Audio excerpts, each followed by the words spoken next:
បងនឹងអូនដើរកំសាន្តព្រៃប្រឹក្សាពីកាយាសានរីរាយនឹងពីភូមិថ្មីបងបាននោសតតូច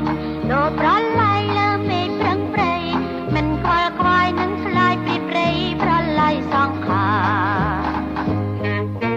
លើឯនេះទឹកជ្រួតធ្លាក់ខ្លាំងគ្មានពី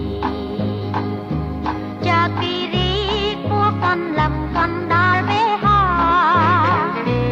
ទឹកខ្លាចវេត្រីហែលេងហែប្រឡៃចិនទាំងស្មាតាចង់ទេសនាឲ្យអចិន្តារៀបរានឹងឡៃតែគៀតថ្ងៃជួបនៅក្នុងលោស្នេហ៍មានកកងចង់យកក្តីសង្ដែលប្រាថ្នាតែខ្លាកំពីសន្តិរាល់ថ្ងៃមានតែនឹងប្រាថ្លៃមានទេសល់ស្គាល់ក្តីសុខា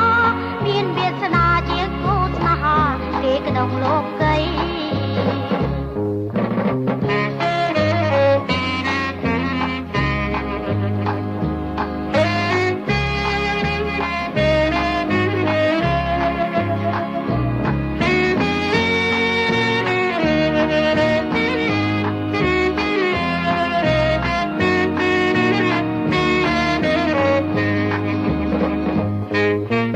នៅឯនេះទឹកជ្រួតធ្លាក់ខ្លាំងគ្មានពី